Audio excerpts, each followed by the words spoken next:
My Big Fat Diet Book by Richard Mason. Chapter 8. Another fresh start. Diet pills, shakes, and hypnosis, the second try. Early 2010, I was in town one day, and for some reason I walked past a group of shops I wouldn't normally go past, and I noticed one of them was now a hypnotherapy centre, and there was an offer in the window. Weight loss hypnosis, £25, half usual price. I saw this, and I walked past and went to some other shops, but it stuck in my mind, and I thought, I wonder if it's worth a go again. I went back and was loitering outside, pretending to read the window. Should I go in? I don't know. I've tried this before, but something said, go on, go in and ask about it. Anyway, I walked inside the shop, and I was greeted by this really nice lady. She had a southern accent, and she welcomed me in. I mentioned that I wanted to lose weight, and that I felt huge at this point. I drank, I smoked, and I ate like there was no tomorrow. Maybe this could be the thing for me. I mentioned I'd been given hypnosis before, and I thought that it hadn't worked. But the lady was quite confident that she could help me, and I had quite a confident feeling about this, and her. We sat and talked for about 10-15 minutes. We made arrangements for me to go back a few days later and have the hypnosis. Again, the lady would write some kind of script about how to lose weight and eat healthier, and I felt confident about it. Anyway, I went back a few days later and had the hypnosis. The shop was in a not so busy area of town, but there was lots of people walking past. Again, I lay back in a recliner chair. This one wasn't broken, but it wasn't as comfy as the other one. I just couldn't switch off, and I didn't feel like I was relaxing. But after a while, I think I did switch off a bit. The things the lady said really did sink in more, though, this time. It seemed more common sense than the last session. And I got a CD to take away with me to listen to. I was told to put the CD on whenever I felt I needed to. Somehow this all helped, and after a few weeks, I really did change my eating habits a little bit. Well, quite a lot, actually. Things did eventually slip, and binges and poor diet came back. But for a few weeks, I did what the lady said, and I followed the CD as well, and I did probably lose a few pounds in a few weeks. There was something about this session that did help me in more ways than I thought. Maybe some parts of the positive thinking have stayed with me right up until this day. For anyone who has ever dieted, there are always lots of fresh starts. And 2010 was full of fresh starts for me. I'd got rid of my kidney stone. I'd gone through a lot of pain after, and this made me think about the future. Drinking less and eating better. In 2010, I started to be a bit more active and look after myself a bit more. We just got a dog, and I started to walk the dog quite a lot, taking her out in the car to the woods and different areas. It was really good exercise, and I didn't even know I was doing it. I started to notice a difference in my body. Clothes fitted better. I slept better, and I felt a bit better. Maybe the hypnosis had worked a bit more than it did last time. It hadn't been the answer to all my prayers, but it may have helped me shift a bit of negativity and negative thought patterns. Something definitely to think about. I went on holiday with a friend in 2010 and felt really good. I didn't drink much, and I didn't eat too much either. We just had the odd evening with a glass of wine where we'd sit and talk and look out the hotel window, staring at the sea and the sunset. Life was beginning to feel a bit better. By summer of 2010, I started to have less crisps, more fruit, cereals and healthier meals. By late 2010, I went to Great Yarmouth for a couple of days. Whilst I was there, I remember buying some 40 waist combat trousers. They fitted really well at the waist and were quite slimming on me and a little bit big. I felt more toned and I looked it too. By early 2011, I was managing to maintain this loss. It had only been a stone or so, but cutting down on the booze had really helped me. And it had got me down from quite a big weight to around 16.5 stone. Diet pills and diet shakes. Well, let's start with diet shakes. What a waste of time. A lot of them are about 250 calories or more. For that amount of calories, you can actually have something nice to eat instead of something chalky tasting. Diet shakes do not fill you up. Diet shakes are crap in my opinion. You may disagree, but I think I've tried most of them. They taste awful. The aftertaste is awful, and you're hungrier than you were before you had it. And with all that milk sloshing about in your guts, you don't feel so good either. I've had days where I've had them. Then I've had to give in and eat something proper. A drink does not fill you up. I've tried diet shakes on more than one occasion. Not just the one you see on TV a lot, but I've tried supermarket own brands and other brands. They're just as crap. Why would anyone think a milky, sloshy drink is a good replacement for a healthy meal?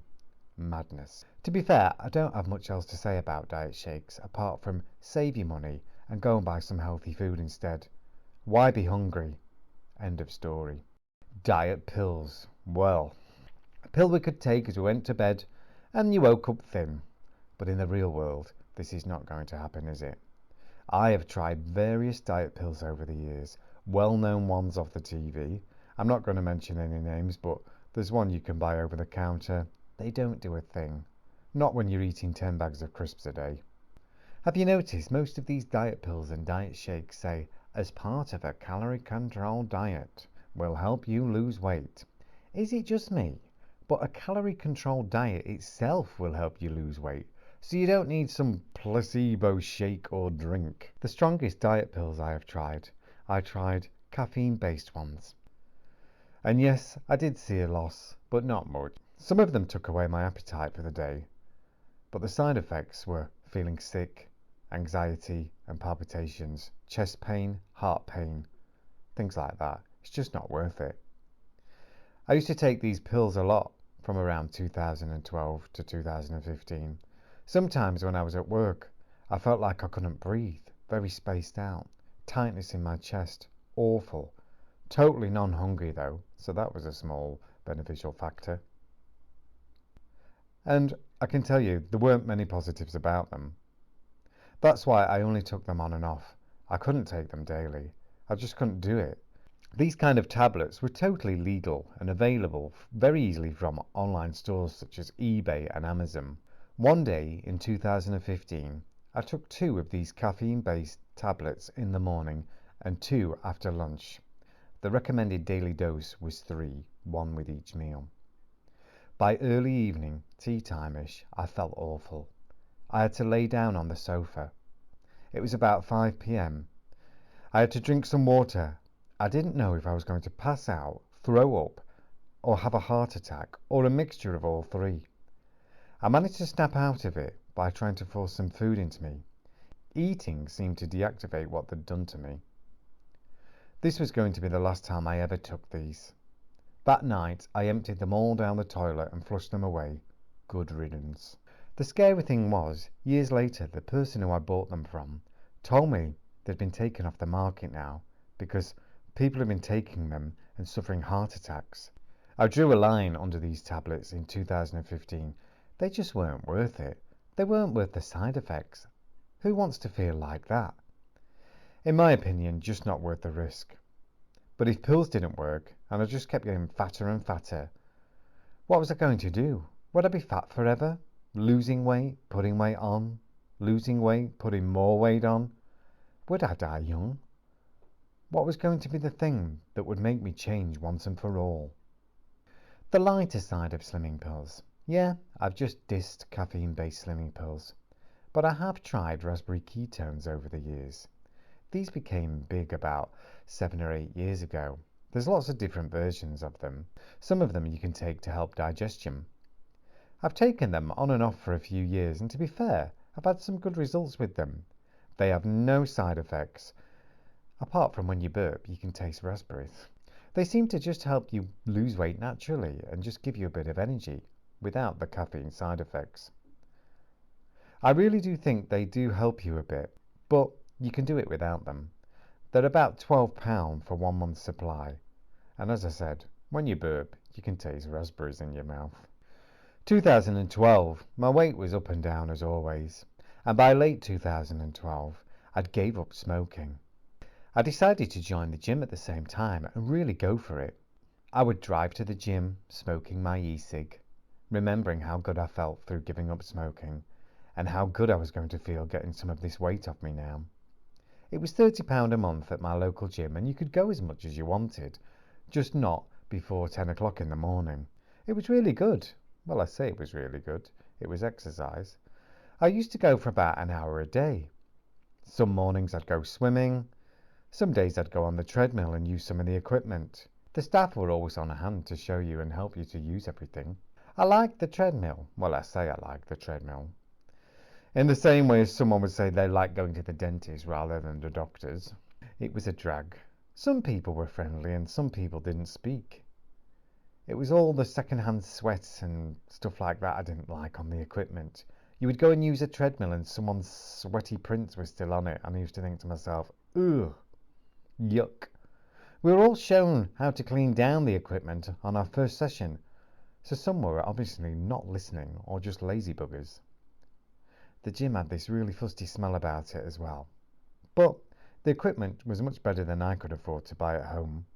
I did well at the gym and got down to around 15 and a half stone. I felt loads better. Well, a bit better. I didn't look too much different as I was building some muscle as well, but I could tell. I was a member of the gym for about 5 months. The last 2 months dwindled. By early 2013, I went very rarely and cancelled my membership in April. All that good work I had done and the healthy foods I'd been eating soon were a thing of the past. Such a shame. I didn't know why, but I just gave up. I felt quite defeated about not going to the gym anymore, and a bit depressed really. And the worse I felt, the more I ate. I was soon back into the old habits as far as food was concerned. Toast, crisps, peanuts, alcohol. I spent the next year or so just not caring again. My weight was up and up and up. I didn't bother going on holiday anymore, as I felt just fat and bloated all the time. I was still keeping the drink to a minimum, well, less than it was, but food was still a free choice. I maybe didn't eat quite as much as I used to, but it was still quite a lot. At least I wasn't smoking anymore. Daily diet, 2010 to 2015. Breakfast, toast, 3 thick slices, with loads of thick peanut butter, margarine, or both. Mid-morning snack, crisps, 2 to 3 packets, sometimes biscuits as well. Lunch, sometimes cereal and crisp, but usually bread and crisps, or toast and crisps, and biscuits too. Mid-afternoon snacks, crisps, biscuits, peanuts, anything I fancied. Tea time, anything out of the freezer, all processed, oven chips, lasagnas, vegetable burgers, all highly processed and quite high in fat. Evening snacks, crisps, biscuits, bread, peanuts. By late 2015, I was big again. I knew I was around 17 stone odd. 40-something waist. I just didn't care. Christmas of 2015, and I just went for it and binged.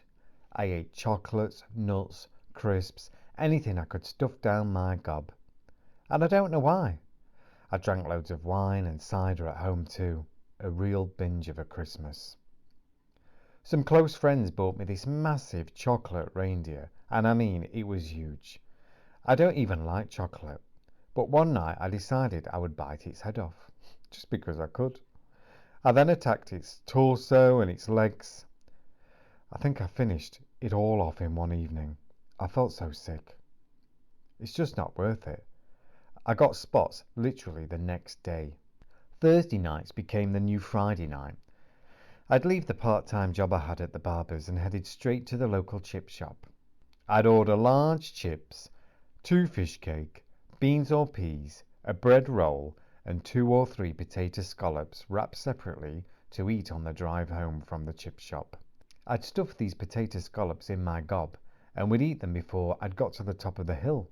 Then I'd rush in the house, tip all the fried goods on a plate, and sit with the big bread bun and stuff the lot down. This was a weekly thing, and I felt so fat and bloated after. And then for the rest of the night, whenever you burp, you can taste chip oil, can't you? By early 2016, I felt like crap. The whole of January was one long kidney water infection, passing blood, stomachache, renal pain. I felt like crap. I drank plenty of water and it did help a bit, but I couldn't get rid of this pain and infection. It kept coming back. What was I going to do? I cut down on alcohol a bit and it helped slightly, but I still felt awful. Some nights I was in pain. I knew I had to do something about it, and something drastic and fast. When you're constantly in pain and feeling low through your poor health, it's time to tackle the cause, and the cause for me was my poor diet. I really didn't know what I was going to do to get out of this mess. My health was at its worst ever. God knows how worse it was going to get if I didn't take some drastic action soon. I didn't even dare get weigh around this time. I was scared to see what I would actually weigh. End of chapter 8.